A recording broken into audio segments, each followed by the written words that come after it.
reading The Elephant's Nose from Animal Stories for Bedtime. Long, long ago, the elephant had no trunk, just a little nose no bigger than a sausage. She could jiggle it and wiggle it and waggle it about, but that was all. And then along came the elephant's child. She was only a little elephant, but she was full of big questions. "Aunt Ostrich," she said, "why do your tail feathers grow just so?" "Uncle Giraffe," she asked, "why is your skin all spotty?" "Great Aunt Hippopotamus, why are your eyes so red?" "Hairy Uncle Baboon, why do melons taste as they do?" "Run along," cried her aunts and uncles, "and stop asking questions." But the elephant's child wanted answers, and she wouldn't be satisfied till she got them. One day she asked a new question, one she'd never asked before. "What does a crocodile have for dinner?" And everyone said, "Hush," in quavery voices. "But I want to know," said the elephant's child. "I really do." "No, you don't," said her uncles and aunts. And that would have been that if the elephant's child hadn't met the colo bird, who decided to help her.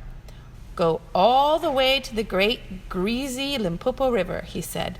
"That's where you'll find your answer." So the elephant's child set out with a little picnic of red bananas, purple sugarcane, and 17 greeny, juicy melons.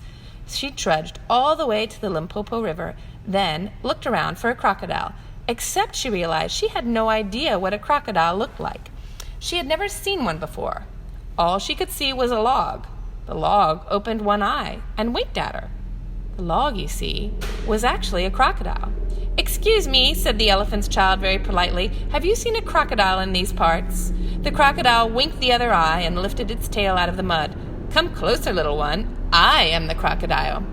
"Oh," said the elephant's child, coming closer, very breathless and excited. "Will you please tell me what you have for dinner?" "Come closer, little one," said the crocodile, "and I will whisper." The elephant's child put her head close to the crocodile's toothsome mouth, and snap! The crocodile caught her by her little nose. "I think," said the crocodile between his teeth, "that today you will be my dinner." "Let go!" cried the elephant's child. "You are hurting me!" And she sat back and pulled as hard as she could, and as she did, her nose began to stretch. The crocodile floundered in the water, flailing around with his great tail, and he pulled as hard as he could. The elephant child's nose kept on stretching until it was so long.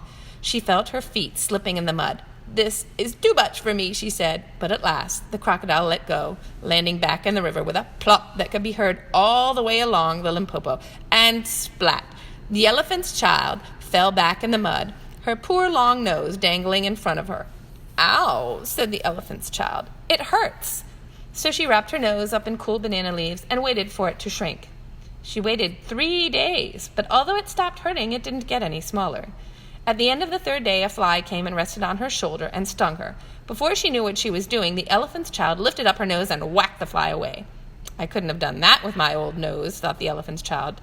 Next, she put out her nose, lifted up a bundle of grass, and stuffed it in her mouth. And when she felt hot, she scooped up a sloop of mud from the banks of the Limpopo and slapped it on her head, where it made a cool, slushy mud cap, all trickly behind her ears. The elephant's child loved her new nose, so she went home to show it off. "What have you done?" cried her family. "I got a new nose from the crocodile on the banks of the great, green, greasy Limpopo River," said the elephant's child. "I asked him what he had for dinner, and he gave me this to keep." Then all the other elephants set off one by one to get new noses from the crocodile. And that is why all the elephants you will ever see, and all the ones you won't, will have noses exactly like the elephant. Thank you for joining us for Scramble Storytime and Crafts. We're here for you and your family during this unusual time, and we're proud to offer contactless curbside pickup. Just check out our online store at goscramble.com on the shop tab for a wide range of books for all ages.